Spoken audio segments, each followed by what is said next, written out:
వృషభ రాశి వారికి ఈ వారం మధ్యస్థ ఫలితాలు గోచరిస్తోంది. రాశ్యాధిపతి షష్టమాధిపతి అయిన శుక్రుడు చతుర్థంలో ఉన్నారు కేతువుతో కలిసి. అదేవిధంగా ద్వితీయ పంచమాధిపతి అయిన బుధుడు ఆరింట ఉన్నారు. ఆరోగ్యరీత్యా కొన్ని జాగ్రత్తలు తీసుకోవాలి. సప్తమ వ్యయాధిపతి అయిన కుజుడు కూడా ఆరింటే ఉన్నారు. ఆరోగ్యరీత్యా సర్జరీస్ ఇటువంటి ఉండే అవకాశాలు గోచరిస్తోంది. వాటి విషయంలో జాగ్రత్త వహించండి, అశ్రద్ధ చేయకూడదు. ఉద్యోగంలో కొన్ని మార్పులు చోటు చేసుకుంటాయి. అవి కొన్ని మంచి మార్పులు అని చెప్పవచ్చు.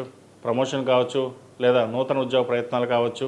ఇవి మీకు అనుకూలించే విధంగా గోచరిస్తోంది. వ్యాపారపరంగా అనుకూలంగా ఉంటుంది.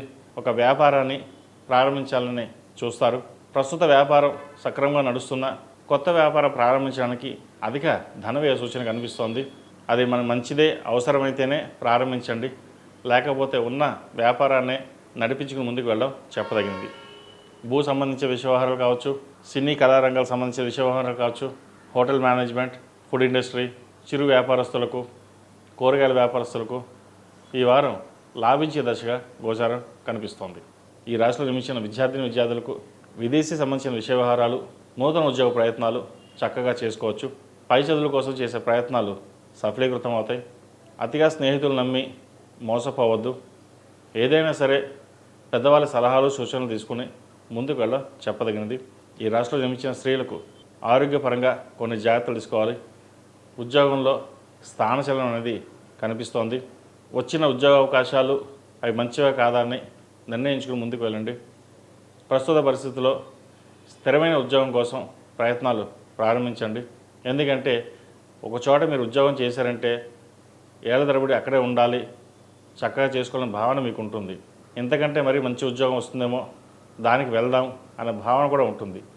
కాబట్టి ఇటువంటి మీమాంసలు లేకుండా వచ్చిన అవకాశాలని లేదా ఉన్న ఉద్యోగంలోనే స్థిరంగా ఉండడం అనేది చెప్పదగినది. జీవిత భాగస్వామి సలహాలు సూచనలు తీసుకుని ముందుకెళ్ళండి, మంచి ఫలితాలు సంప్రాప్తిస్తాయి.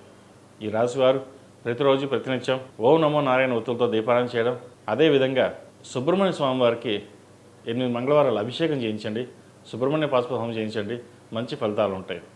అష్టమ లాభాధిపతి అయిన గురువు కూడా ద్వితీయంలో ఉన్నారు కుటుంబ స్థానంలో. ద్వితీయ పంచమాధిపతి అయిన బుధుడు ఆరింటున్నారు. బుధుడి మీద గురు వీక్షణ ఉంది కాబట్టి మీ తెలివితేటలకి, మీ సమయస్ఫూర్తికి ప్రతి ఒక్కరూ మెచ్చుకున్న విధంగా మీరు నడుచుకుంటారు. మీ ధైర్యమే మిమ్మల్ని నిలబెడుతుంది. కాబట్టి ఎటువంటి భయాందోళన లేకుండా చక్కగా ముందడుగు వేయండి, మంచి ఫలితాలు సంప్రాప్తిస్తాయి. ఈ రాశిలో జన్మించిన వారికి కలిసి వచ్చే సంఖ్య 2, కలిసి వచ్చే రంగు ఎల్లో. ఏదైనా పని మీద బయటికి వెళ్ళేప్పుడు సోమవారం కానీ బుధవారం కానీ వెళ్ళండి, మంచి ఫలితాలు సంప్రాప్తిస్తాయి.